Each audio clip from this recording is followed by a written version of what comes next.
बैठे हुए हैं तमाम प्रिंसिपल और क्या एक मैसेज देने का प्रयास। जैसा कि आपको मालूम है कि बड़ी दुखद और दुर्भाग्यपूर्ण घटना हुई है हरियाणा में, जहाँ पे कि स्कूल के ही बच्चों विद्यार्थियों द्वारा स्कूल प्रिंसिपल की हत्या की गई है। ये बहुत ही दुखद पल है और आज पूरा जो शिक्षक समुदाय है वो स्तंभित है और हमें कहीं न कहीं ये प्रतीत हो रहा है कि कहीं न कहीं शिक्षा अपने उद्देश्य में असफल हुई और आज हमें पुनः दोबारा से एक बार देखने की आवश्यकता है कि किस जगह पे गलती रही कि आज बच्चे आज सीधा क्राइम में शामिल हो गए। तो हम इस कड़ी में कुछ मांगे हैं हमारी।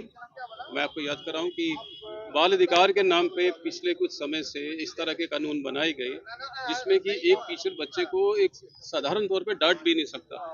अगर बच्चा गलती करता तो उनको साधारण तौर पे बच्चा टीचर कुछ नहीं कह सकता, जिसके चलते धीरे धीरे बच्चों को ज्ञात हुआ कि हमें किसी प्रकार का भी हम पे कोई दबाव नहीं है।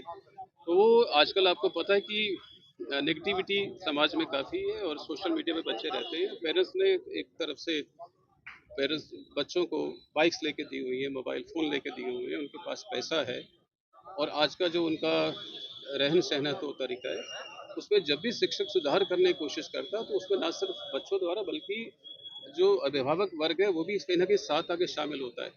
उन्हें लगता है बच्चा जो भी मेरा करे उसे करने दिया जाए।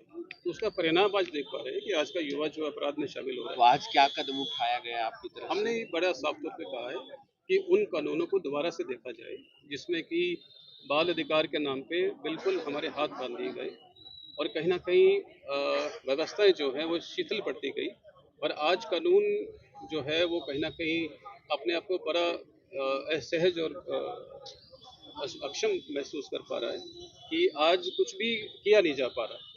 तो हम सरकार से मांग करते हैं कि उन सभी कानूनों को एक बार दोबारा अवलोकन किया जाए और शिक्षक गण जो है, शिक्षक समुदाय जो है हरियाणा का, उनकी रक्षा और सुरक्षा के लिए एक ऐसा कानून बनाया जाए कि जिसमें त्वरित कार्रवाई हो और जो भी कोई इस कानून को तोड़े उसके खिलाफ तुरंत और कड़ी कार्रवाई सर, हो। आज एक दिन का हरियाणा का बंद किया है, अगली क्या रणनीति? ये एक सांकेतिक बंद था अब अपनी बात सरकार तक पहुंचाने का। हम सब लोकतंत्र में विश्वास करते हैं और हमारा मानना है कि जो लोकतांत्रिक ढंग से चुनी हुई सरकार है वो हमारी बात को सुनेगी। हमें पूरी आशा है कि हमारे माननीय मुख्यमंत्री श्री जननायक सिंह सैनी जी, हमारे शिक्षा मंत्री महिपाल ढांडा जी तुरंत इस बात का संज्ञान लेंगे और इस विषय पर आगामी सत्र में विधानसभा में ये जो कानून है रखा जाएगा और मेरी उनसे अपील भी है कि इस कानून को बनाते समय शिक्षाविदों को जरूर उस कमेटी का हिस्सा बनाया जाए। मात्र एक बाल काटने को लेकर बाल काटने को लेकर नहीं, बच्चों को आप किसी भी बात पे टोकेंगे अगर आज तो वो आपसे नाराज हैं। आज का बच्चा ना तो माँ बाप की बात सुन रहा है ना ही शिक्षक गण की बात सुन रहा है और इसका परिणाम ये हो रहा है कि बच्चा अपराध के दलदल में जा रहा है। उन्हें पता ही नहीं कि जीवन में करना क्या है और कारण एक है कि स्कूल जो है वो शिक्षा के केंद्र का भी शिक्षा के मंदिर थे। आज उनका निरंकुशता जो है बच्चों के व्यवहार की वो देखने को मिल रही है। आप मीडिया से हैं, आप देख पाते हैं कि सड़कों पर बच्चों चलते कैसे, उनकी बातचीत कैसे होती है, आपस में कैसे वो गालियों का प्रयोग कर रहे हैं, कैसे बड़ों के प्रति सम्मान नहीं रह गया और ये सब चीज़ें कहीं गिरावट को दिखा रहा है। हमारा हमारा भारतीय समाज जाना जाता था कि एक स्तरीय शिक्षा के लिए संसार भर में भारतीय जो टैलेंट है उसकी धूम है, लेकिन आज की जो पीढ़ी है मुझे इनका भविष्य बहुत अच्छा दिखाई नहीं दे रहा और इसके लिए तुरंत कदम उठाए जाने की जरूरत आपका है। शुभ नाम सर। मेरा नाम कुलजिंदर मोहन सिंह भाट है। मैं करनाल इंडिपेंडेंट स्कूल एसोसिएशन का जनरल सेक्रेटरी हूँ और करनाल के 162 सीबीएसई स्कूलों की ओर से मैं आपसे बात कर रहा हूँ। शुक्रिया सर। आज क्या आपका उद्देश्य है जो स्कूल बंद रखे हैं और आप मिलने के लिए उपायुक्त हमारा के पास उद्देश्य यही है कि जो ये इतनी बड़ी दुर्घटना हुई है, जो जगबीर पन्नू जी डायरेक्टर थे एक स्कूल के, उनकी निर्मम हत्या कर दी जाती है 2 छात्रों के द्वारा और ये अपने आप में बहुत बड़ी घटना है और इस घटना से हमें सबक लेकर के इस प्रकार का संकल्प लेना चाहिए कि इस प्रकार की घटनाओं की पुनरावृत्ति ना हो। तो इसको कैसे बंद किया जा सकता है, तो इसके लिए बहुत सारे तथ्य हैं जो कि जिम्मेदार हैं। समाज की जो व्यवस्था आज चरमरा गई है, पहले जॉइंट फैमिलीज होती थी, आज एकल परिवार हैं।